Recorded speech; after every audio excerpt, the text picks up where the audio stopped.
Rappin with ReefBum is sponsored by Marine Depot.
Hey everybody, and welcome back to another episode of Rappin with ReefBum. I'm your host, Keith Berkelhamer, and today I have the pleasure of welcoming my reef keeping buddy, Greg Carroll. Greg, man, what's up?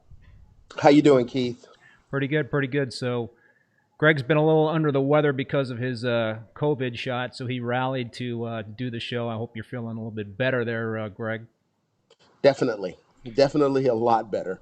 Those first 2 days after that shot were pretty. I was just beat. Felt like I've been run over by a steamroller.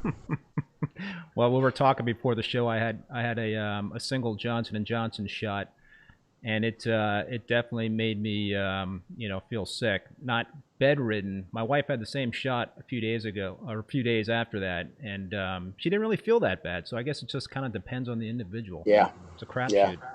So anyway, for folks, listen, thanks for tuning in, and you're going to hear this a lot tonight, but don't forget to hit that like button so more people can find this stream. And I know Greg is going to be reminding you folks of doing that. So you know I will. But thanks, folks, for tuning in. Carlos 23, I see you again there. Flippers Reef, John Reef of Vermont, the Herm 14, folks. Thanks for joining. Polyp Pal, hey all. So, Greg, you're my first repeat guest on Rappin with ReefBum. I've been doing this show for about a year, and you've been a pretty loyal viewer, and you were a great guest last June when I had you on, and we were talking a lot about your new tank back then. You know, your new display tank. Yeah, at that point it was only 2 months old. Yep. So, but we talked a lot about your prior tank, and so I definitely want to devote a good chunk of the show to the new tank. And for those of you that don't know, Greg is a very, very accomplished reef keeper who has won Tank of the Month honors on Reef Central, is president of the Southern California Marine Aquarium Society, is one of the founders of Reefapalooza, and we'll be talking about that later on in the show because there's a show coming up in Florida in May. Yep. And he's also been a speaker at some major reef keeping conferences. So we have a lot to talk about, Greg. But before we start chatting with Greg, I do want to just thank the show's sponsor, Marine Depot. I really appreciate them being a supporter of the show, as well as all you folks that have been viewing. And so, you know, again, please spread the word about the show. Just have a lot of fun doing it, and I enjoy all the guests that I have on, and invite all you folks to put the questions in the chat and interact with us. It makes it a lot more interesting and a lot more fun.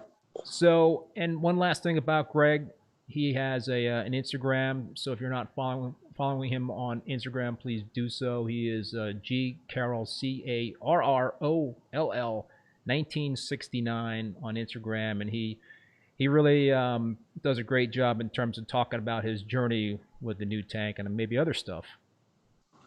Well, thank you, Keith. Yeah, I do try to share the love on Instagram. You know, I definitely have been lacking this week because I was just beat. I just didn't feel like doing anything. But yeah, you know, if anybody has any questions afterwards, feel free to send me a DM, and I will always do my best to answer it. So. Well, I see more folks are tuning in now. I see Great Bearded Awesome. Reef. Hey, Paul, what's up, man? Alex GS, the Kansas Reef, Scotty Damron, Reef Girl. Hey, made it live finally there, Cindy. John Reef from Vermont, thanks for the super chat. Today's admission fee. Really appreciate that. Producer Reef is watching the stream, so folks, again, thank you for tuning in. So, Greg, Awesome.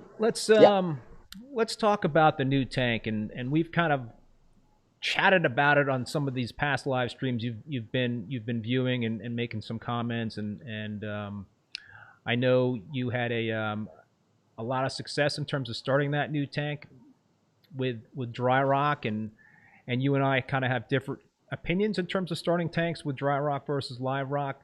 So I just wanted to dig a little bit deeper into that in terms of your experience using the dry rock and the success that you've had, because you really didn't have much of a ugly phase with the new tank, Right. starting it with dry rock. So can you kind of talk about what your process was in terms of starting it with dry rock, and how you think you were successful in terms of avoiding that ugly phase? So absolutely. You know, I try to look at things not so much as what other people have done, because I don't think a lot of people were really that successful with dry rock. You know, starting a tank. Lots of people had problems. So I always try to be proactive with the way I do reefing. And so one of the things I did after cycling, you know, I used the Brightwell XLM Start, which was a seeding bacteria. You know, I did the fishless cycle. I used their quick cycle ammonia. I got all that out of the way. From that point, I started dosing the Microbacter Clean, which is, from what I was told, a very aggressive bacteria. Did it once a week.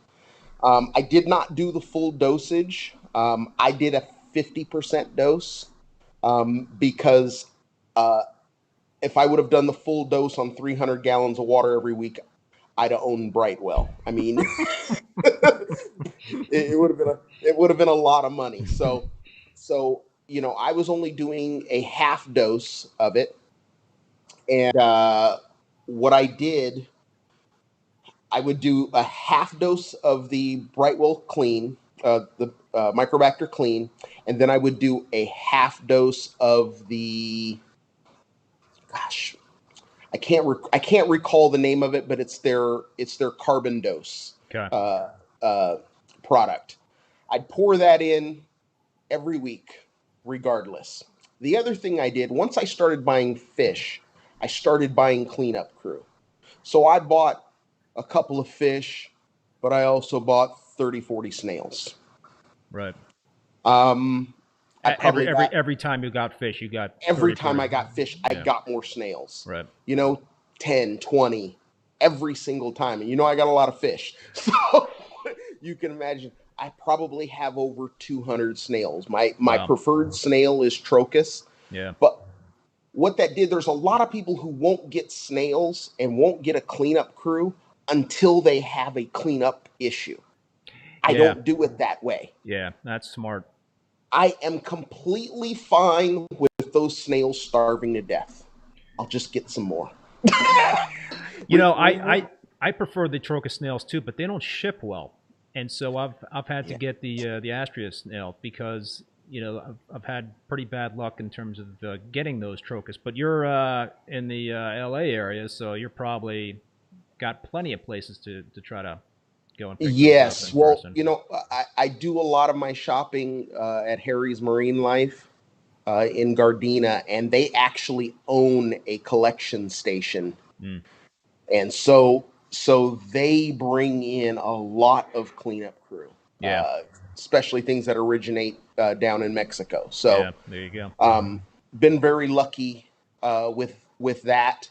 And yeah, all my trochus snails did really, really well. I haven't had a problem with them. But what they did is they kept the rock completely clean. I mean, no algae popped up. It just was clean. When I introduced I basically ground up.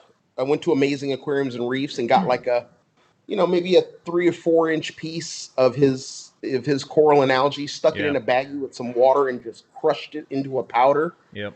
poured it in the tank. And I'll tell you, coralline algae has no problem growing over rock. It has a problem growing over algae. Yeah. All right, if you get that established first. Yes. So if you can keep that rock clean, that coralline algae is going to explode. As long as you keep your strontium up and your magnesium up, because coralline algae does consume a lot of magnesium. Were you dosing any trace elements at that point, or were you just no? At that point, I was just doing. I mean, well, when I started putting in corals is when I started dosing. I didn't dose anything before putting in corals. I think I put in corals at the 3-month mark. Yeah. And probably at, I think it was the 4th month or 5th month. I don't know what I was doing, but I turned the lights. I think accidentally when I was in EcoSmart Live, I may have hit it to 65K. And I saw the rock and I was like, oh my goodness. Because, when the lights are blue, which is normally what they are by the time I come home from work, you don't see it. But Right. when I turned and it was like specks of purple everywhere.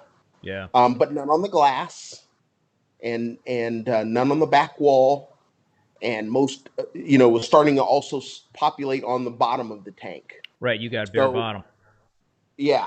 And from there, it just continued to grow like crazy. I mean, it was insane. It's interesting because, you started this tank with dry rock and bare bottom, and you just hear a lot of people like, oh, I did that and I'm never going to do that again.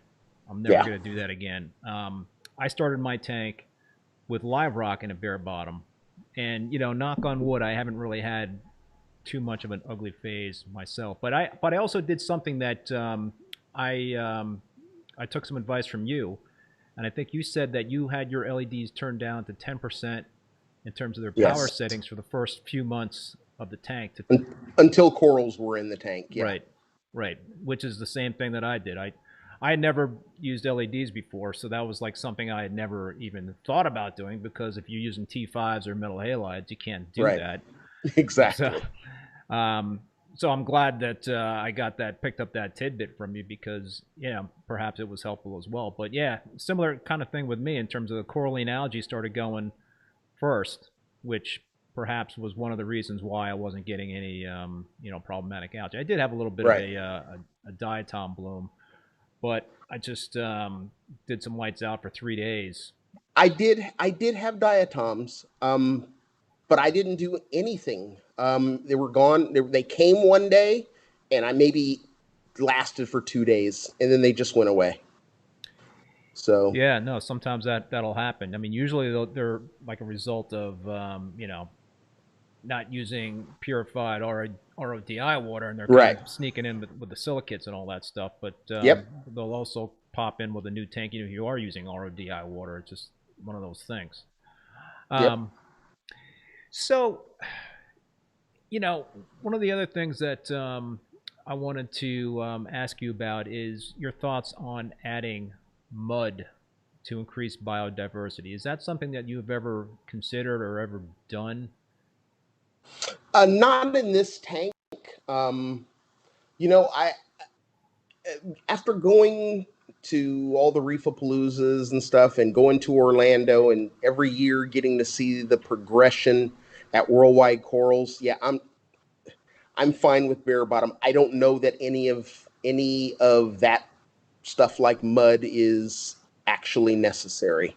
I do have a couple of those Brightwell bricks in the sump just to more or less have more places for the bacteria to colonize. But other than that, I just don't see a need for sand. I don't see a need for mud. You know, but it's just another way of running a tank. I mean, you can definitely do it. I've had good results with a sand bed. I've had good results with a deep sand bed in my refugium. Back then, I think I was using regular aragonite sand, but I added in some of that Fiji mud. I don't know if you remember when Walt Smith brought that stuff in. Yep. So, you know, because the finer the particle, the more area for bacteria to colonize, and it's also easier for little critters to live in. So, you know, it's definitely a great way to supplement your tank with food, because all of those critters that live in there are going to keep populating, and as food goes down in there, you know, they're gonna break it down, they're gonna eat it. But I just, you know, after having bare bottom for a while now and seeing how much you can actually feed and the nutrients not go anywhere. Oh yeah. I'm always that person that says that that's a good problem to have, because it's always easier to add more food. And I'm not the one who's going to be pouring nitrate and phosphate in my tank. I won't do that, but I'll add more food. I have to with my established 187-gallon tank. I have to add nitrate. I've been feeding the tank pretty heavily, but I've got so much coral in there right now that I think they're just absorbing so much nitrate and phosphate, and I stopped dosing the nitrate, and my nitrates like just bottomed out to 0, and then I started. Go ahead. Let me ask you, if you're feeding nitrate, do you feel that the corals benefit more from food or from nitrate? Well, I'll tell you, when my nitrates bottomed out to 0, I didn't really change much, and a couple of them definitely, you know, faded a little bit. So there was some color loss for some of those corals. Right. So I always look at it as there's nitrate. There, you know, the end result of feeding heavy is going to be nitrate and phosphate, and I will just keep dumping in the Reef Nutrition Oyster Feast. You know, because it's a good that adds up though too, though, you know, good problem to have. Yeah. Yeah. No, it's true. I mean, and basically I wanted to stop nitrate dosing. I just like, I don't want to do that anymore. And so I just increased. Right. I mean, I'm feeding my tank like 5 times a day. You know, I've got, I'm feeding. Well, they feed all day and all night on reef. So. But I can't afford to do that, Greg. I know. It's you know, it's so I'm, you know, it's that's the cool thing about this hobby. You kind of like, you play around and you see what works and what doesn't work, and you kind of like make adjustments along the way. Yeah. One other thing I wanted to ask you in terms of starting your tank, you added sponges to the new tank to kind of get that. No, you did not. I thought you did. No, this time I did not. Okay. I did it on the nano tank when I started it. But after talking with Jake Adams, he kind of convinced me not to. And he just said, you know, in the end, they can become a plague. You know, they end up in your pipes and all of that stuff. It'll be fine without. So I didn't add sponge on this one. And I haven't noticed any spots of sponge populating, even though there's definitely been some sources for it that, you know, could have brought it in. So Did you add any pods to the new tank? I did. Reef Nutrition. I did the Reef Nutrition pods, and feeding the oyster feast and phytoplankton. I would not say there's a massive amount of pods there, but I got a lot of fish and a lot of wrasses, so I can see why.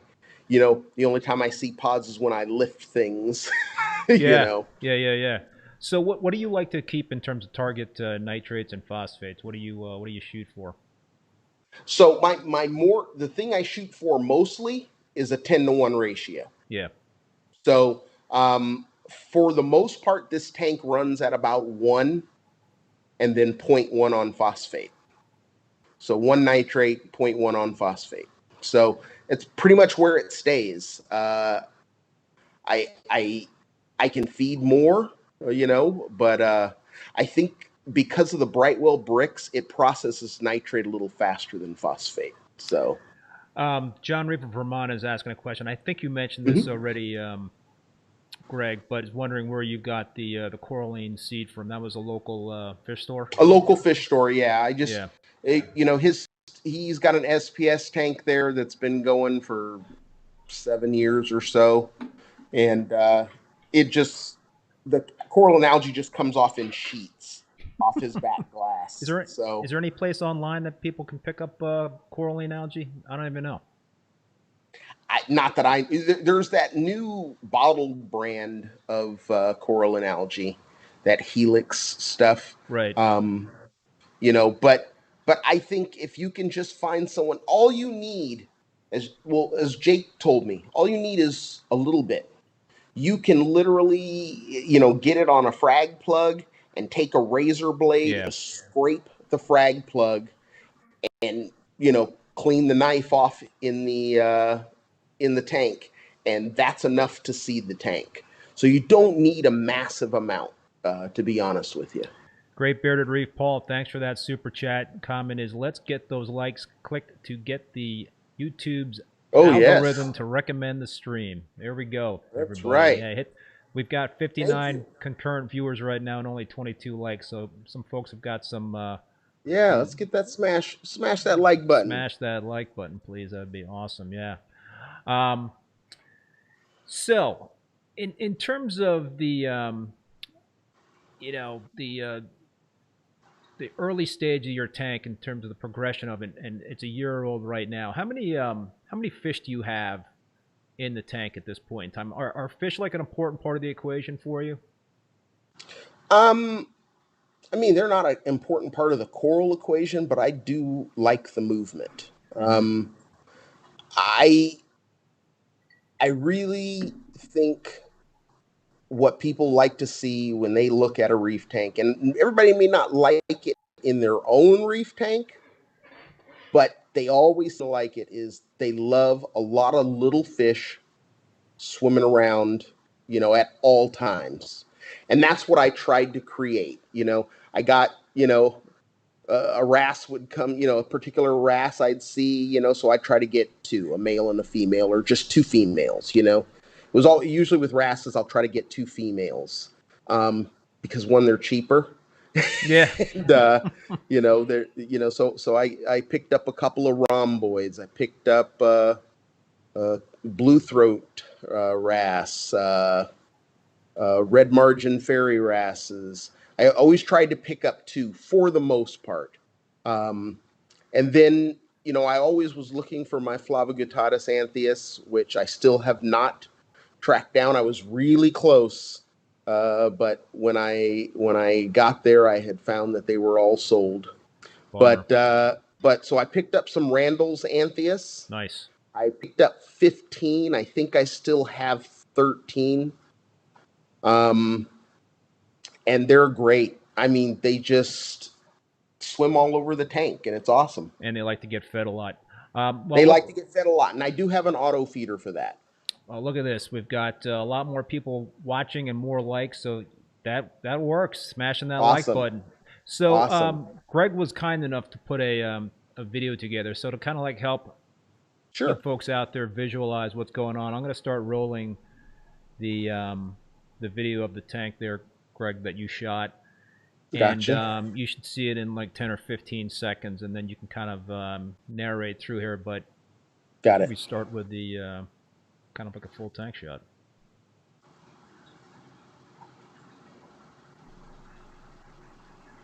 Should be coming up soon. Yeah, I thought you already seen it there. There it is. Okay. Cool. So yeah, that's the reef. The rock work was done by Joe Caparata of Unique Corals using Marco, their premium shelf rock. That stuff's also sold at BRS under the Reef Savers brand. I can't say enough about it. It's got a tremendous platform. So this tank is 62 inches long and 36 front to back, and then it's 27 tall. I don't think the rock work gets any higher than maybe 12 inches from the water's surface. So it's fairly deep. Most of your fish are just gonna, swim around lower, closer to the reef. They don't really go up high very often, but maybe when it's feeding time. But yeah, no, I just love it. It gets So it cool. pushes all the buttons for me. So It's a great platform to adding a lot of corals. yeah. Now I did do an internal overflow box, and I know a lot of people have asked me why I did an internal versus an external. So I kind of figured if I had to give up 6 inches one way or another, I'd rather give up 6 inches inside the tank and have greater depth. So that's why the tank is 36 inches instead of 30 inches with an overflow box. Yeah. My wife wouldn't have let me have a tank that came out any more than 36 inches. I mean, 36 inches takes up a lot, but the Yeah. tank is able to be pushed back all the way to the wall, and there's only like an inch and a half or so. Yeah. So this is, if you can see my little prized wrasses, that's the Madagascar flasher wrasse, is that darker one that's kind of swimming around. I didn't catch him flashing. Unfortunately, he doesn't flash all that often, but when he does, it is just gorgeous. His colors change and he just gets really bright. But yeah, no, I really just like seeing all the fish move. So this is the sump. The sump is a Vertex Supra sump. Vertex is now gone out of business. I'm running a Vertex skimmer. The sump does have the ability to have a couple of media chambers on the right-hand side. I'm not using them because I'm not running any media right now, but you can see the Brightwell bricks over there on the right-hand side. And then there's an Abyss A200 is pumping everything back up into the tank. How much water flow gallons per hour is going through that sump? Do you know, Alex? It's GS probably whatever would go through a 1-inch pipe solid. I mean, there's no bubbles going. Yeah. I have it tuned because my bulkheads in the sump are 1 inch, Okay. and it's full flow through there. Okay. So yes, I do have the Reef Octopus calcium reactor running now. That is their CR220, which is 9 inches in diameter, holds a ton of media. The media I'm using is the Brightwell Coral Lazarus, along with the Neomag magnesium media, and the Neomag's on the bottom. I just hooked up this new Hydros controller. Man, I love it. I really do. Now, so right now I'm running, there is a pH probe in the tank and in the reactor. I have a leak detector. I have a skimmer sensor that shuts off the skimmer if it overflows. I have a auto top off from Hydros. Thing is dead silent. but I really love it. It's really cool. Yeah, we'll dig more into Then that. the lighting, we have the Radions Gen 4s. I have 6. Now, because I was a metal halide guy, I just came up with the decision to clump them in in pairs of 2. And it actually really, really, really did well with creating a more even spread across the tank. I know a lot of people like to do them proportionately all the way across.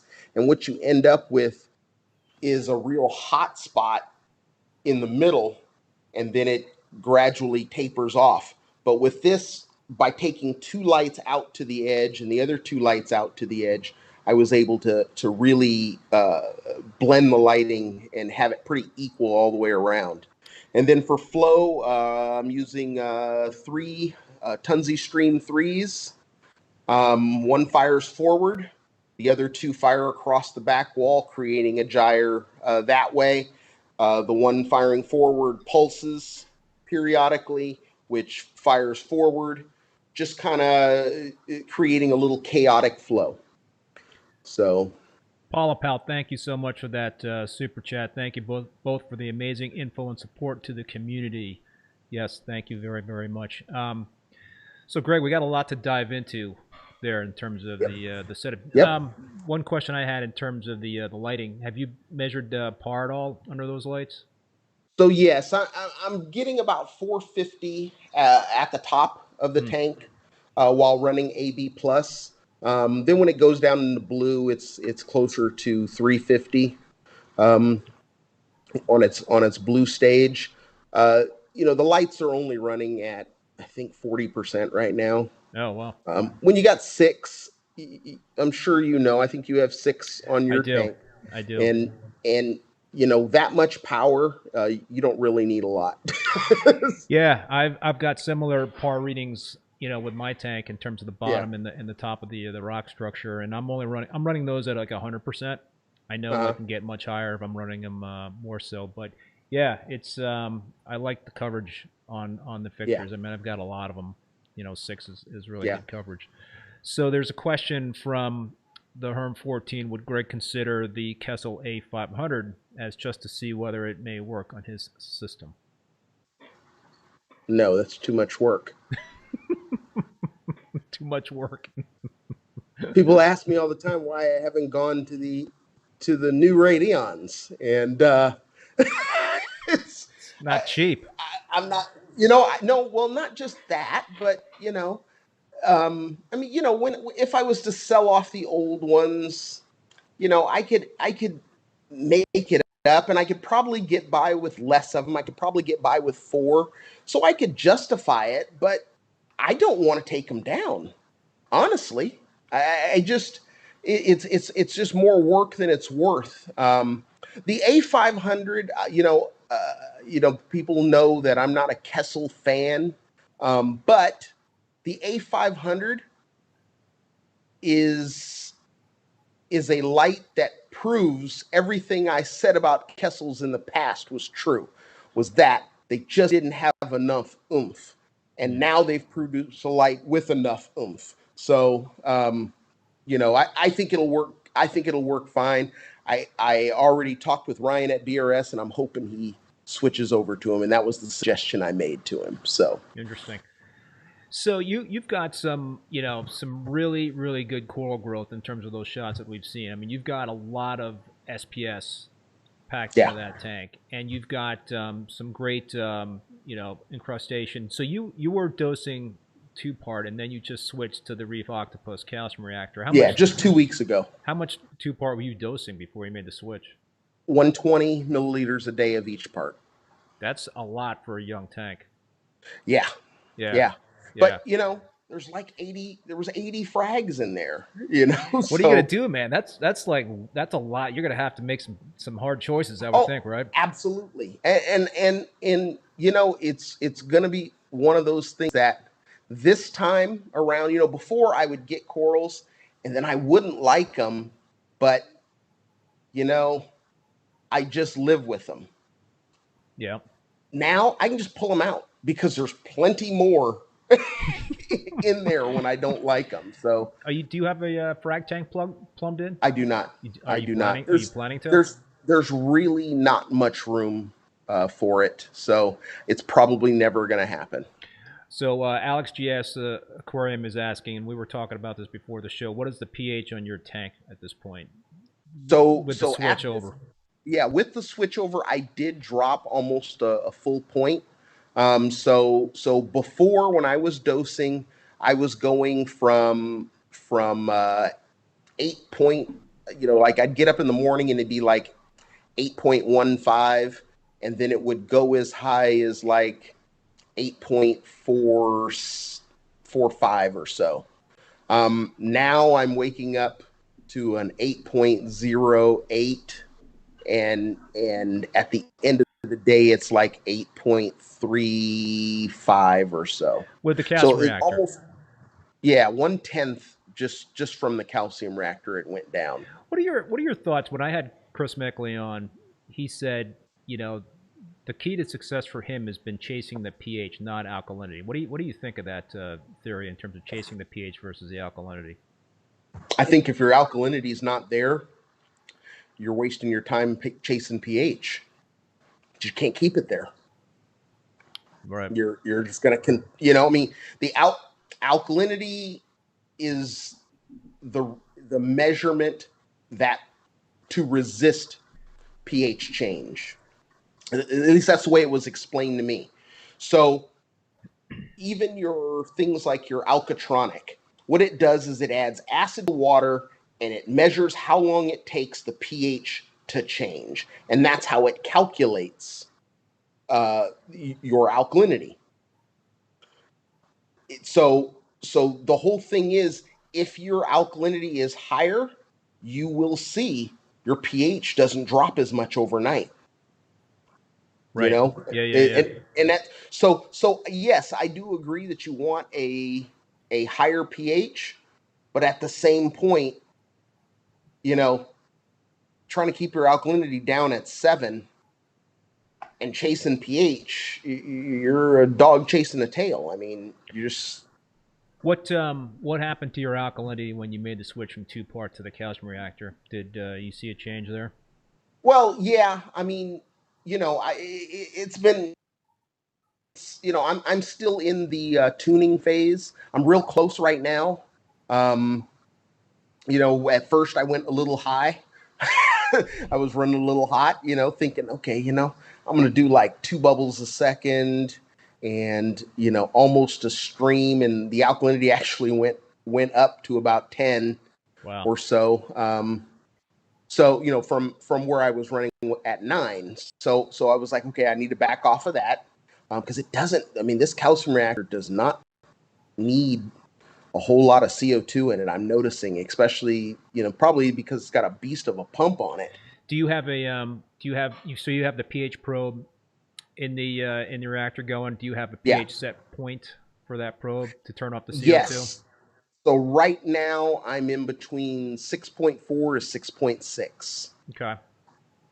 I just moved there today. I was hovering at 6.5 to 6.7. So I just went down more 10th just to get a little more out of it. Are you afraid of potentially melting the media by going, to that 6.4, potentially under 6.5? Okay. I'm not, because if I'm melting the media, where's it going to go? In the tank. That's all part of the game. But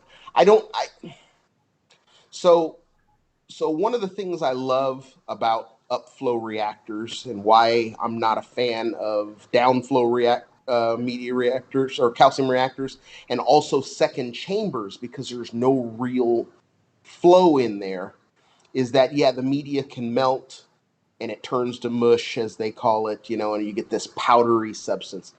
But with a single chamber, everything's constantly circulating. Whatever melts goes in the tank. Are you using a peristaltic pump or something to pull? Nope, you're just letting it No, I'm using a feed pump, but it's just a standard little $10 pump. I used to use a Maxi Jet, but after really liking the pump that came with the auto top off of the hydros, because that thing is just so small, and I'm like, you know what, I could use something like this to run my calcium reactor. But the problem is I don't have another drive port open because I'm using the CO2 solenoid from the hydros also. Right. So I went looking for pumps around the same size, and I found this one. I think it's Jajali or something. Some little itty bitty pump, and it's working great. It's working great. I just put it, put a small hose on it, and that hose, the RO tubing fit right into that hose, and zip tied it, and yeah, it's running great. So that's feeding into the reactor. Yep. What so what kind of drip rate are you getting out of the reactor? Do you know? I haven't counted the drip rate. What I try to do when I run a calcium reactor is I just try to maintain a steady effluent. Yeah. Once I figure out what the sweet spot is, and I can do that and keep a steady effluent rate, and mind you, I try to shoot closer to a stream than not. Right. So I want a fast drip rate, but not a stream. Yeah. And so I would say it's probably doing maybe four or five per second, maybe. Yep. Drops per second. So I just picked up the same calcium reactor that you just talked about, the CR220, the 9-inch, the single chamber, for my established tank. So I've been dosing 2-part on that established 187-gallon tank for a number of years in that tank. It's just chock full of corals, and I've been dosing anywhere from 250 to 300 mLs of 2-part per day. So that had been killing me in terms of the cost of the 2-part. So right. I just kind of finally said to myself, all right, it's time to make the switch back to a calcium reactor for that system. So I've just and we could talk about this because I'm curious. I don't think I've done this in a long time, but the transition from going from 2-part to a calcium reactor. So right now, I'm running that calcium reactor. I've got media in there, and I use the Carib C, the large media, not the smaller. So I'm just running it right through there and dripping it into the sump without any CO2 going on in there right now, just to kind of, as you say, get a feel for it. What kind of advice do you give to folks that are doing the transition from 2-part to a calcium reactor? You're talking right now. You mentioned that you're still kind of breaking it in and feeling it out. Right. What was kind of like the process? Was it a matter of turning off the 2-part and turning on the reactor, or did you try to do some sort of transition to wean your system off the 2-part? So no, I didn't. I wouldn't say I did a transition. What I did is I got the alkalinity to where I wanted it. I turned on the calcium reactor with the CO2 and stopped dosing 2-part. And I checked the alkalinity. And then the next day, where am I at? Do I need to turn the calcium reactor up? Yeah. If I turn the calcium reactor up, I dosed whatever needed to get it back. So with me, I like to be at about 9.5 on my alkalinity. And you're adjusting the bubble rate to dial in that reactor. So yes, I'm adjusting. Yes, I am adjusting the bubble rate, right. To dial in the reactor. Getting the level of pH in the reactor is how I control it. Right. So you because I always say, if you can maintain one thing, whether it be your bubbles per minute or your effluent, whatever one you can regulate and you can hold that rock steady, stay there and adjust the other thing. So for me, I can keep that effluent. It's been rock steady since the day I plugged in the reactor, even before putting CO2 on it. So it's been running for weeks, dripping like that. A 2.5, 3 weeks. And then when I added CO2 to it, nothing changed. Interesting. So I'm just clicking down, up and down, playing with it to get to the right level of alkalinity output. I've probably only had to dose the tank twice, and it was like maybe 50 milliliters to get it back up. Yeah, that's always a good thing to be able to kind of tweak it that way. So Dan Swanson is asking, Greg, are you dripping Kalk? And do you see any problem dripping Kalk into a refugium? So I am not at the moment dripping Kalk. I know I swore that I would never do it again, but I do see the advantages of Kalk, and I really like what I see in those advantages. Now, as far as dripping it in a refugium, I don't know why you would want to, because a refugium is a good, I mean, you're going to want that CO2 absorption for the refugium. So I don't know that you're going to want to drip your Kalk in there. So Alex GS Aquarium is asking, where do you drip the reactor output at the effluent? So the way they design the sump, they put the needle valves in the sump, and they just happen to be right above the skimmer pump. Nice. That's a good place to drip it. That's it. Couldn't have been better. Right, and the reason why you're doing that is because there's a lot of degassing, aeration going on within that skimmer, and that's a great way to degas the CO2. So yep. Yeah, with my old tank, it was really nice because I ran it. I used to have that Aqua Sea skimmer, and I ran it right into the Aqua Sea skimmer because it had a port to drip your effluent into.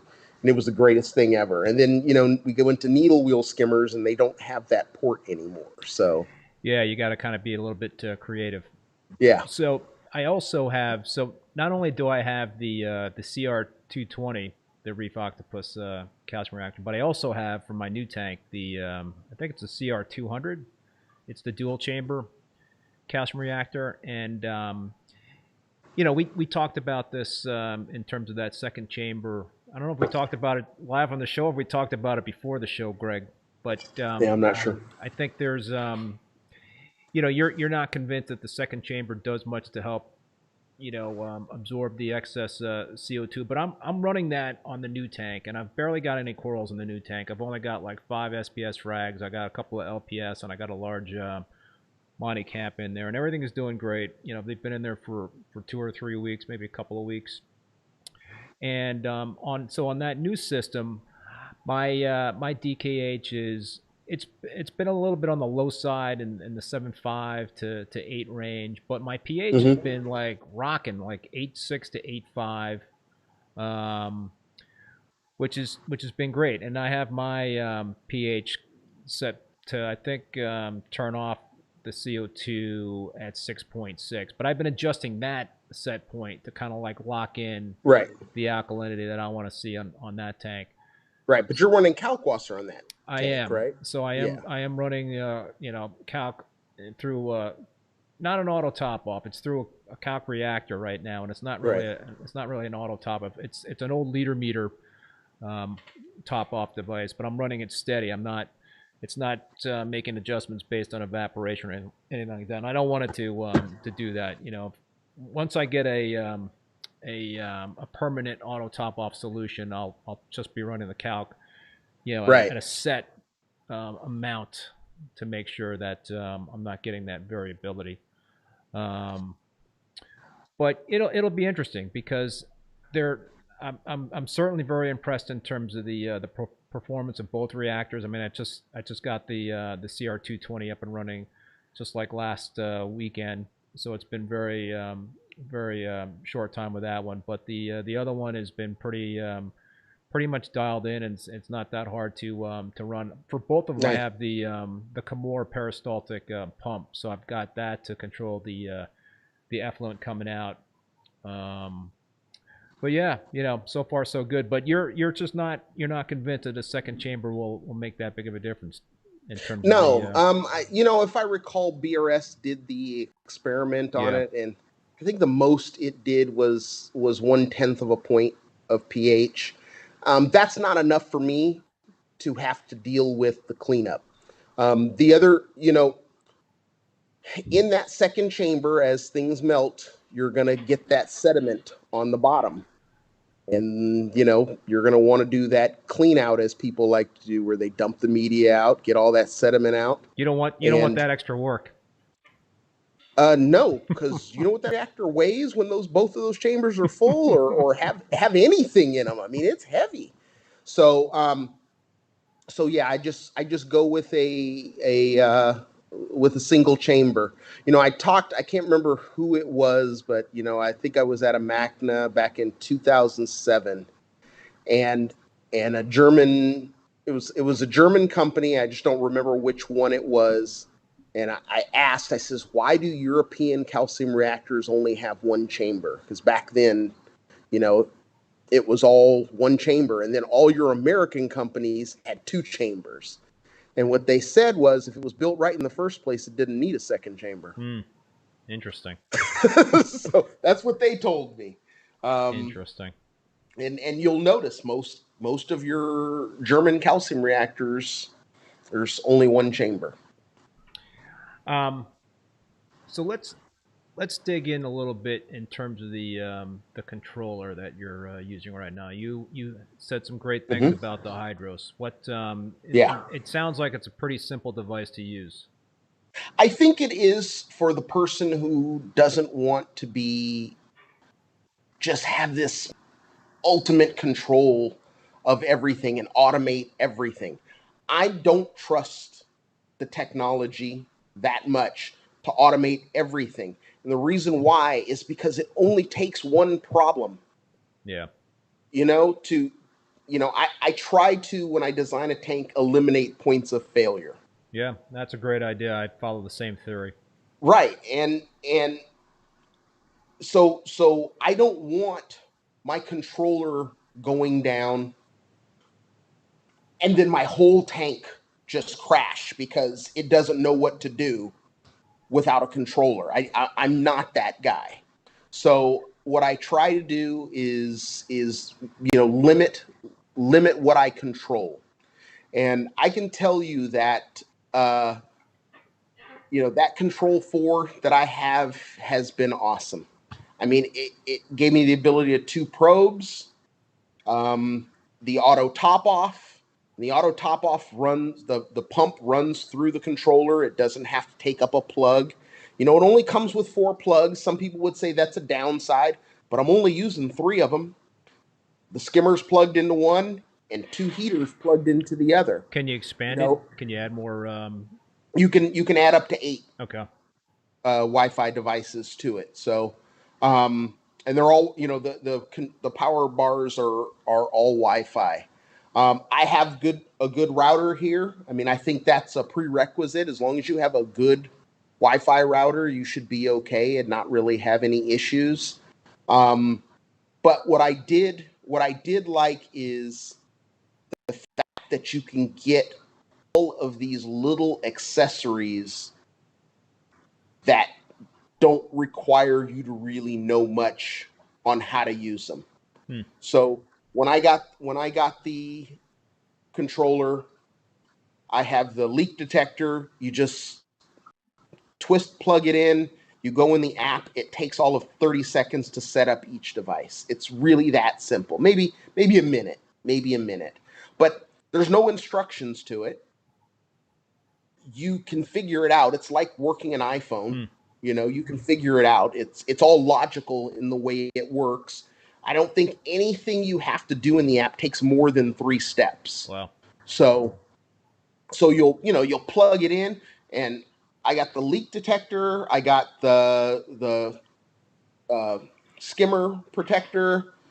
And I have what else do I have? So the auto top off uses one of the sense ports. And then I don't remember what the last thing is, but but it all works great. I'm using my CO2 solenoid. I'm using their CO2 solenoid. Every accessory costs $30 to $40. Wow. So you don't have to buy another module or whatnot to hook it into. It just plugs right in as long as you have an open port. Now, if you don't have an open port, you will have to buy additional controllers. They're not that expensive though. That's What the are cool they? thing. What do they retail for? So for the starter kit, it's $449. Comes with the bar that has 4 plugs and USB outlets, and the USB are also controllable. You can switch those on and off in case you have like USB fans or Yep. something that you want to wire up. Yep. And you can switch them on and off. You can't switch each individual off. They're either all on or all off. It comes with the temperature probe and the pH probe. Reggie Perriman, thank you very much for that super chat comment. It's good stream. Nice to have Greg back on. We really appreciate it. And again, folks, if you haven't hit that like button, we've got over 90 folks watching right now and 48 likes. So if you're digging this stream, smash that like button.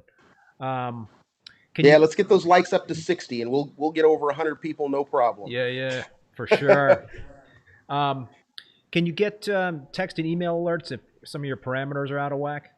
Absolutely. Okay. It sends out text alerts, email alerts, and I think in the next version of the software, it's going to do notifications through the phone like that. Gotcha. So the cool thing about the texting that I haven't experienced it with because I haven't used my Apex, but the phone number is always the same when it texts you. And I guess I know with Apex, I don't know about GHL if it uses the same phone number every time for the alerts. But so I was able to set it as, this is Coral View Hydros sending me a text message. Oh, okay. So it comes across, and that's who it's from, Coral View Hydros. I set it up as a contact. Gotcha. Which is nice. Email, I don't hardly check email, so I don't. You're I not could an care email less guy? about that one. I'm not an email You're guy. not an email guy. No. I like email, but I have my Profilux 4 set up for both text and email alerts, just in case something doesn't get It is set up. It is set up for both, but I don't pay attention to the, and it sends an alert when something happens, an event happens. It sends an alert every 30 minutes. Until it's, and then it'll tell you when it's rectified. I usually for me, most of my alerts are, the auto top off ran too long, which means my tank's empty. So. And that's not a good thing. Well, I mean, it's expected. I'm not being proactive with it. So, I mean, and it's a situation. I'm at work, it'll be fine till I get home to add water. What do you like in terms of an auto top off device? We were talking about this before the show again. We were talking a lot about some stuff before the show there, I guess, Greg. But I've been using products from SpectraPure, Liter Meter, their auto top off device, and I think they're having some challenges right now in terms of production. But what have you used in the past in terms of auto top off devices? What do you like? I've always used Tunzi. Always used Tunzi. Always use Tunzi, either the Nano or the full osmolator. It's been a great product. I've never, ever had a problem with one. I used it on my old tank. I used it on the tank before that. I used it on my 25 gallon, and I was prepared to use it on this one. But when I got the Hydros and you start looking at it and you're like, for $79 I can add the Hydros auto top off and it kind of works seamlessly. I went that route, and I'm not regretting it. I mean, I really like it. For the Tunzi, I'm asking this for selfish reasons because I'm thinking I might need to consider something besides a SpectraPure, at least kind of kick the tires on some stuff. What does that use? Optical sensors, like 2 optical sensors? Is that how it's set up? The Tunzi uses one optical sensor with a backup sensor that is a mechanical float. The little one on the stick. Okay. So it's, you know, it will do an audible alarm if the mechanical float, goes up, if you get the full oscillator. If you get the mini oscillator or the nano oscillator, it doesn't have a backup. It's just a float, a mechanical float. And is the Tunzi a peristaltic pump? Can that draw from like a water source like 20 to 30 feet away? So no, the Tunzi, no, it's a small little, what looks like a bilge pump, but it's just a little mini one that's DC powered, and I don't know how much oomph it has, Oh, okay. but I mean it pumps through a piece of RO hose, and I don't think It could draw that very far. much. No. Yeah. All right. Maybe Yeah. that's why I haven't really been looking too serious about those. Reef Keepers mentioning the new leader meter is expensive. Are they even out? I don't even. I go to their website and I don't even see Yeah, it no on idea. their website. Who's selling that thing? Where can I find out more about that? I don't know. It's been a bit of a mystery to me. Just looking. Yeah, leader meter's been around forever. I've never owned one. Always wanted one, but yeah, I just couldn't get myself to spend the money to get one. I have one that's probably over 20 years old. And right now it is providing my top off for the new tank because I've been waiting for this other product from SpectraPure to come onto the market. But I just kind of dusted off this old leader meter, and it works like a champ. As long as you do the maintenance on the thing and make sure that it's performing the way it should be performing, those things, Right. as long as the motor doesn't burn out, they should run forever. Exactly. But that's the thing. The Tunzi motor does burn out. It's a brushed motor. Oh. But it's $25 for a replacement. Well, So that's not too bad. Always had one on hand.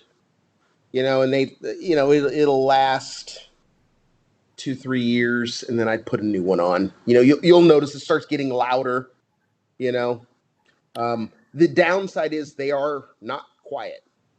Okay. Now some people say, well, it reassures you that you hear it cutting on. And Reef Girl is saying that the sensor on the Osmolator Nano clogs really easily. She said she's run one on Mollywood for 3 years and it often malfunctions. I keep a brand new replacement pump on hand. Yeah. Interesting.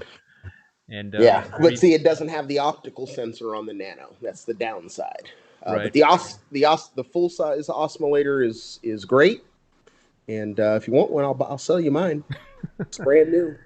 Still in the box. Dante, there you go. That's get somebody a good deal. Dante Dizon is asking, is too much automation good? I think we kind of. Yeah, I don't think so. Yeah. I personally, I want to have control of my tank, and I want to limit as many points of failure as possible. I think Flipper's Reef summed it up pretty good. Monitor and alert is all that is needed. Yep. And Jake Adams would probably agree with that too. That I honestly don't know why we still call them controllers when the most important thing that they do is monitoring. Yeah, I absolutely just agree. I think when there's just too many moving parts, and you have a controller do too many things, just as you mentioned before, there's just too many different points of failure. And that doesn't make me feel too comfortable. I've gone back and forth in terms of using my cage director to control the alkalinity dosing, as well as controlling the calcium reactor. And I've done it, and I like to be able to see what the amount of what I'm dosing. I like to walk by my monitor every day, visually see what the DKH is, and if I see over like several days that it's slowly going down, then I know the corals are consuming, the two-part in the way they should be, that the corals are healthy and they're growing, so they're consuming more two-part. And that's what I like to see. I know I could dive into the app or whatnot and get the data to see what it's doing, but I'm kind of lazy in that regard. Exactly. Yeah. So Greg, do we want to Do we want to talk about Reefapalooza, or do you want Yeah. to talk about some other stuff regarding the tank? I mean, actually, before we do that, there was a couple Yeah. other things I wanted to ask you about the new tank. One, and I saw this comment earlier in terms of what do you do in terms of trying to keep pests, out of your tank? Do you have any quarantine process you go through? You've got a lot of corals in there right now. No, I'm gonna have pests. I You're really just don't. I mean, resigned to. I dip them. I don't have another tank capable of supporting SPS, so it's dip and pray, and I'll put the necessary critters in there to hopefully control a pest outbreak if it happens. Yeah. That's just I've had red bugs. I've had acro-eating flatworms Yeah. in the old tank. I was not going. I look at some of these people breaking down beautiful SPS tanks over acro-eating flatworms and or red bugs. Well, not red bugs. But everybody would just use interceptor on that. But over acro-eating flatworms, we couldn't eradicate them. And I'm like, the reef itself doesn't just give up the ghost because it has a pest. You Right. don't just you can reduce it by putting in the right elements to eat those things. With flatworms you can do 6-line wrasses and peppermint shrimp. Peppermint shrimp will eat the eggs. 6-line wrasses will eat the adults. Hit them with a turkey baster. They'll come off the coral, and I will tell you, if you have a lot of wrasses like I do, It's field day. so Yeah, I had acro-eating flatworms in my old tank, and I think it's the picture behind us of the with all the corals in the backdrop there. And I lived with them. I basted. Yeah. I had wrasses. I actually had a pair of clownfish that loved to eat the flatworms after I basted them, and I lived with them. I mean, some corals were they were impacted. A lot of tricolors that I had Right. just didn't do well. A couple of millies didn't do well. But by and large, I lived with them. I just didn't think I could. The corals would survive the dipping regime that would be needed to get rid of that pest. Exactly. I mean, I just don't think it's worth it. It's not that bad. It's not as bad as people have made it out to be. It's just if you do nothing and just let it die, yeah, you can do that. But there are methods to control those pests. Yep. So Yep. Natural means. And I tell you, just about any tank I've ever seen that's gotten to that 5, 6, 7 year mark, that's SPS. Yeah, you got flatworms. What I've got set up. I set it up somewhat recently. Was an SPS quarantine tank. So it's a 20-gallon tank. I think it's an Aquarium tank. Really an inexpensive tank, but a solid little tank. I've got a hang in the back filter with a sponge, 2 sponges in there. I've got a little Mitras light on top of that. I've got a gyra for circulation, and I don't have a skimmer on it. And what I do is I do 50% water changes on it every week. So when I change out the water on my 187-gallon tank, I take 10 gallons out of that quarantine tank, and I put 10 gallons from the established tank in there, and it seems to be working. So, yeah, I think I would do something like in the future, but right now with the kids, the dogs, and everything, I just don't have the room. I don't have the room or the time or anything like that. So, just it is what it is. Yeah, I hear you. You just you gotta just try to, like you say, dip and pray sometimes and keep the fingers crossed. And also I think good advice is to try to get your corals from known folks that are diligent in terms of trying to keep pests out of their tank too. Absolutely, absolutely. Know the source. But I don't want anybody to think that having a pest is a death sentence for your tank. It's not. Now I noticed It's not. I noticed in your new tank that you've picked up some mini colonies. Have you So there were a couple of mini colonies that a friend gave me to try to color up. They're just brownouts. Okay. So 3 of them are not mine. I bought one for me, and then I think, there's 3 that aren't mine. So yeah, those are in the tank. I'm just trying to see if I can get him to color up because he was going to kill him. So. So they're on a rescue mission there with you. Yeah. So the colony that you got, were you concerned about eggs on it? Did you give it a real good once over in terms of the eggs? So I did the dipping. I hit it with a toothbrush. I hit the base and everything with hydrogen peroxide. Yeah. To make sure I'm not bringing in any algae spores. Yep. That's pretty much my dipping regiment for those type corals. And you're going to have a little death when the hydrogen peroxide gets on the actual coral itself, but I try to limit that by using a syringe to put the coral, while it's sitting in the dish. Yeah. So. Yep. Yeah. I had another question for you, and it just escaped me.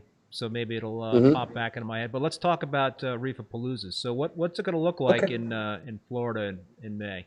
What's the date for the show? So the date is May 15th and 16th. We have gone back to the Caribe Royale Hotel, which is just a wonderful place for a show. It's a really, really nice resort. Well, I would say one of the nicest hotels there in Orlando. So one of the things that is happening, and they don't necessarily, Florida is pretty wide open. Yeah. But the guys at Worldwide Corals are trying to be fairly proactive from that standpoint. Trying to be proactive. So what they're doing is they're splitting each day into 2 sessions. So you'll buy your ticket for first session or second session, and you'll on Saturday or Sunday. So we're gonna do. I think we're doing. I don't know how the raffles are going to be done remotely. So I usually run the raffle. What they told me is we'll bring in 10 people that are participants of the raffle. Okay. We'll bring them into a room. There'll be witnesses to watch, and we'll pull all the numbers, and then they're going to post everything on social media. So what's it going to look like in terms of the capacity? I'm assuming that it can't be the number of folks that it has been in the past. Is there going to be some limitation on that, or are there going to be yes? Okay. Every session's going to be capped. I think it's around 800 people. This show floor is quite large. I think this room is 40,000 square feet. Oh, okay, big. So it's a big room, and it will take a lot of people to fill the aisles. So we're limiting it to 800 people per session. But we'll just have to say it might be 1,000 per session. I just, off the top of my head, I just don't remember. When you say session, you're talking about per day. No. Oh no. No, there's 2 sessions per day. 2 sessions and per day. There'll be an hour break between. And my understanding is to sanitize the room. Okay. To do a little bit of a sanitizing. I don't know exactly. Maybe wiping off the door handles and whatnot. They're not going to be coming in there with a fogger with all those tanks running. Yeah, that would be a good thing. Yeah, they're not going to do that. But yeah, so. There's going to be lots of hand sanitizer around. We're just trying to do our part to minimize our impact. We certainly don't want it to just be a super spreader event. And I think their masks are mandatory, is my understanding. Because in Florida, they're not, right? Nope. Okay. Nope. But for Reefapalooza, it is, and it's just It's just we don't want to hit the news and say, Yeah. oh yeah, somebody decided to do a fish show and it was a super spreader event. You know, I mean, just don't want it to be that way. RC Reefer is asking, what about vaccinated people? I'm assuming that. Yeah, you'd be wearing a mask just like this Yeah, vaccinated person. So has Florida been having these types of large gatherings? I don't know. Don't know. Okay. What I don't know. What's the status? I mean, I'm hearing that they were wide open, so Yeah. there's no restrictions on anything. But you know, companies like Disney are still, you know, limiting the number of people, and to my understanding, and they still have the, you know, COVID protocols despite the state being wide open. They still do things the way they were doing them with during when they were shut down, or not shut down, but you know, restricted. So what about speakers? Who's on tap for any speakers? I have not looked. Okay. It's not me. Not me. You. Not this time. What's the status of the New York show in June? The New York show, I have been told it's a 95% chance. Are you going to go to the New York show? Absolutely, I'll be at all of them. If there's a Reefapalooza, I'll be there. I might go. I don't know. I'm kind of like on the fence about it. I usually go to that show, and it's only like a 5-hour drive for me from Vermont. So the beauty of the New York show is that building is 60,000 square feet. Yeah, it's huge. We only use 30 to 40. Well, when we started, we were at 30, but the last time we used 40,000 square feet of it. So we could essentially expand and just make the show spread out a little more. Yeah, I was going to say, are they going to aisles wider and things like that? So we can do a lot at the New York show because we have a lot of extra space. In Orlando, are they going to actually be staggering people in terms of how many people can kind of go up to a vendor? No. So I don't think that's possible. I mean, for us to, I don't think we have the manpower to enforce something like that. And you know, I also don't want confrontations. You know, you're going to get some people who are going to be upset by the restrictions as is. Yeah, I know. And you keep piling them on. You know, I just ask that everybody be responsible and think of it from that standpoint, no matter what their beliefs are. Just be courteous to others as well. John Ray from Vermont. Keith, maybe we can go together. Yeah, you know, if I end up going, definitely there you go. Connect with you. Well, I hope John. to see you there. Yeah, me too. Let's see how this one goes, you know. But yeah, I think you know, I really look forward to getting back to normal. I know. But I am fine with getting back to normal with mask. You know, I think that's. I'm fine. I think that's going to be the reality probably for the next 6 months, maybe another year. Yeah, it's the new norm. Just deal with it until this is completely gone, and by 2022, hopefully, it's all gone, and we can go back to being regular. You know, right? Because the MACNA was postponed for this year again, right? So I think they're looking at Milwaukee for 2022. Yeah, and we've also postponed California's Reefapalooza. Oh, you did? We did, and a lot of it has to do with it cost a tremendous amount of money to do the California Reefapalooza because it's in Orange County and it's insanely expensive. The chances of the club losing money were very high. Yeah, you don't want that. Because we have a hard enough time getting people to book the hotel room in the first place. Oh, because really? it's in a really nice hotel. It's not cheap. Yeah, expensive. Yeah. And unfortunately, when they don't book those rooms, we pay for it. Ooh, ouch.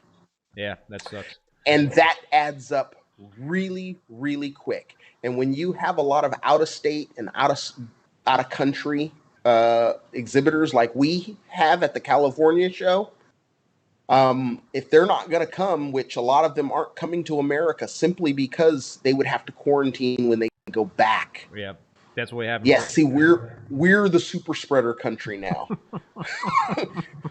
We're the ones that people don't want people from. Yeah. So yeah, they're faced with having to face a quarantine when they come back, and they're not willing to do that. So they're going to pass, and it just didn't make sense. And we look at it from the standpoint of, if it was a situation we knew everything was going to be fine, but all of our stuff here in California is speculative as to where we're going to be in August.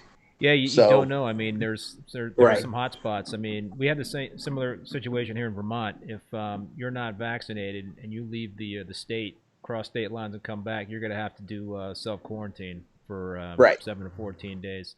I see that Remy from Bahama Llama Coral is watching. That's up there, Remy. And somebody made a comment about his frag swap video. What have you guys had any swaps out there? Have they been doing that sort of thing or no? So, Steve Tyree in his Coral Farmers Market has done a couple of those out here. I mean, they've been decently attended, for sure. The people are there. They're all wearing masks, but, there certainly wasn't social distancing going on. No. But, they did open up the floor plan so the booths weren't on top of each other. Yeah. And whatnot. Yep. So, I want to be respectful of your time there, Greg. So, folks, no problem. If you have any other questions for Greg about his tank and his setup, or any other questions about Reefapalooza or anything else that's reef tank related, put them in the chat. One thing I did remember I wanted to ask you, Greg, in terms of your tank, and I don't know if you talked about this, but what are you using besides a protein skimmer for nutrient reduction control? How do you manage nutrients? So I still am dosing Microbacter 7. Oh, okay. And that's weekly. After 6 months, I changed from Microbacter Clean to Microbacter 7, and that was at the recommendation of Jeremy from Brightwell. So, just following his recommendation, and it's been great. Have you ever used macro to like a refugium or algae reactor to manage nutrients? On my old tank for a while, I did, but then I was introduced to bacteria and found that it's a much quicker way to manipulate your nutrients. As fast as you can lower your nitrate and phosphate with algae, you can do it in a couple hours with bacteria. If you add carbon to the tank and you have phosphate and nitrate, that bacteria is going to replicate every 40 minutes or so. It's going to double its population until one of those things hits zero, whether it be your phosphate, your nitrate, or the carbon that it's given us, so long as you give it enough oxygen. So I just think it's an easier way, and it doesn't take up any space, and it's not something I need to plug in. So I can kind of tell when I need to do a little carbon dosing, just based on how often I have to clean the glass. Yeah, it's interesting. I've never used that mechanism to manage nitrates and phosphates. I've always been years ago I used GFO for phosphate control. Then I got away from that, and I've been using like either an algae reactor or a refugium. So right. It's nice to have options. Definitely. For sure. I mean, there's nothing wrong with things like GFO, but like I said, in the beginning when we talked about phosphate and nitrate, I like to stay in a natural balance, and I want that ratio to stay there in that Redfield ratio so that I can use bacteria when needed. and anyone doing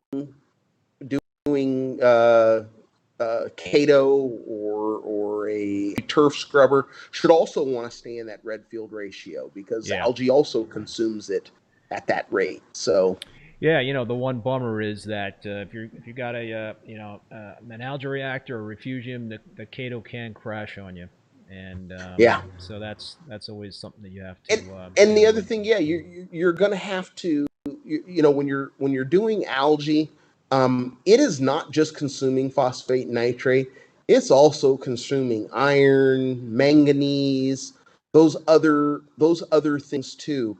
And I get to the point where I say, am I trying to grow algae or am I trying to grow coral? And I hear so many people, worrying about, oh, my Chaeto's not growing and what am I doing? And I'm like, what are you trying to grow? You trying to grow coral? You trying to grow algae? So not a fan of it. I try to keep the system as simple as possible. So a protein skimmer is pretty much the predominant thing.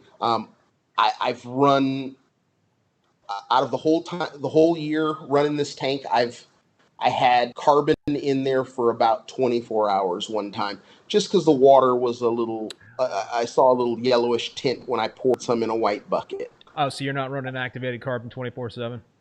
Nope. Because you're afraid it's going to pull out some of the good stuff in terms of traces?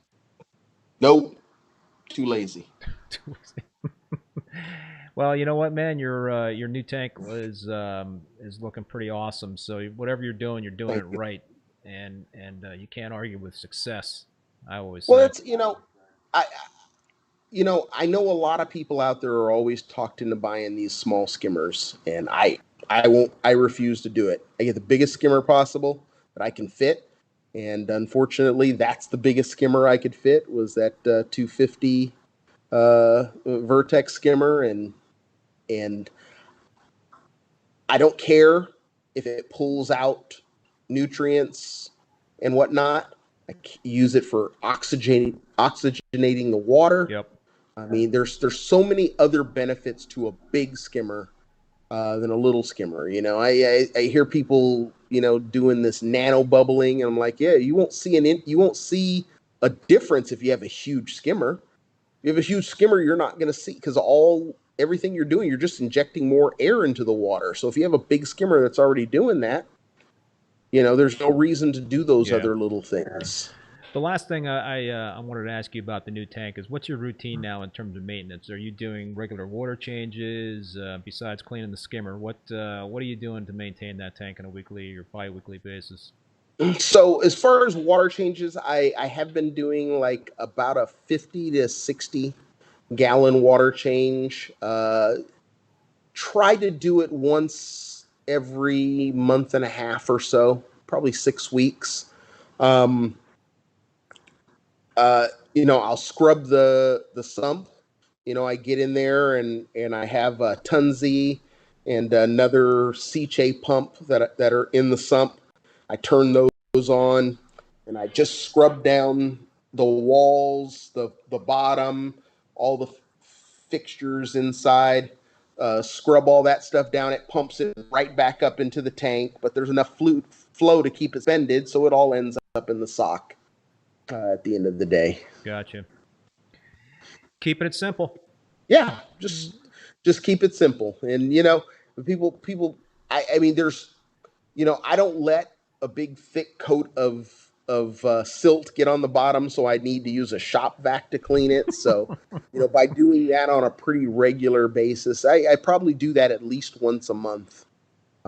It stays pretty clean down there. Yeah, I am getting some coral and algae down there because of the whole that side of the house to the left hand side of the tank is 4 windows that encompass the whole wall. So I do get light, and now there's coralline growing in my skimmer and whatnot. But eventually I'll get the skins for the tank, and I won't have that issue anymore. Right. Yeah, I'll tell you, for my established tank, I just cleaned up my sump. Like, it's been going for like 5 or 6 years, and man, what a mess that was. Yeah, I got 2 dream boxes on my older system. I got a dream box, and I just kind of like let it go, and so I spent many hours this past weekend just cleaning and getting a lot of stuff that I had been neglecting taking care of. Exactly. So Exactly. it was. So we had one question here from Scotty Damron. How does Greg dose his bacteria?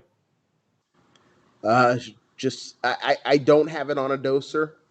I just pour 50 milliliters into the cup and dump it in the sump, And Blue or Reef, I'll dump it in the tank. It just depends. Actually, the bacteria I normally dump in the tank.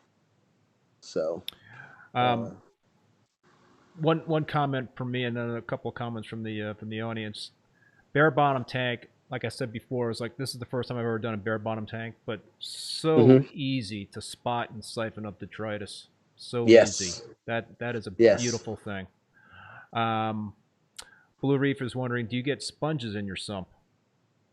No, at the moment I don't have any sponges anywhere in the tank. I didn't introduce any on this tank, and I have to wonder if that's why. The Herm 14 is what kind of calcium media do you use? You mentioned that already, didn't you? Yes, the Brightwell Coral Lazarus is what's on top, and on the bottom about 20. I use about 25%, which is the Zeomag, which is the magnesium. It's basically dolomite, which has a higher magnesium content than aragonite. All right, dude, I'm going to let you go because you've been kind of like sitting on the couch for a few days after that shot. I think you really pulled it together tonight to do an awesome stream, and thank you, buddy, for joining the live stream again. Do you have any final thoughts before we sign off here? No, man, I just want everybody to know that think about some of the things I said about when you're dealing with a tank, or when you're setting up a tank, think about limiting your point sources of failure. The more things you have in between something, the more things that can go wrong. And we're already gotten to the point where everything's DC. So right there's a second, that power supply is a point of failure. But try to limit the way you're doing things, and keep stability. Stability, as I've always said, stability promotes success. That's what. And if you look at those initials, SPS. So stability promotes success. I love it. Yep. All right, dude. Well, listen, thank you so much, Greg, and that'll do it for this show. I also want to thank Marine Depot again for being a sponsor and supporting the show. Please keep them in mind when you're shopping for your tank. So my next live stream is going to actually be this Saturday at 3 p.m. Eastern Time. I'm having another live coral show on YouTube, and I'm showing some shots from the frag tank, from some of these frags that I'm going to have on this live coral show. So certainly join if you can. Grab a beer or whatnot. We can even do a little Q&A on that. It should be a lot of fun. 20% off on all my frags, so it's a steal. And so my next Rappin With ReefBum is going to be on Monday, April 26th at 8 p.m. Eastern Standard Time. And I'm really excited about this guest. Charles Delbake is going to be my guest on the show. Probably a lot of you folks remember him with co-authoring the Reef Aquarium series, volumes 1, 2, and 3 with Julian Sprung. He's a legend, a pioneer in the hobby. Should be a great show. I'm really looking forward to that interview. Yeah, that'll be a great one. Yep. So anyway, folks, until then, be safe out there, be well, and I'll see you next time. Take care, guys.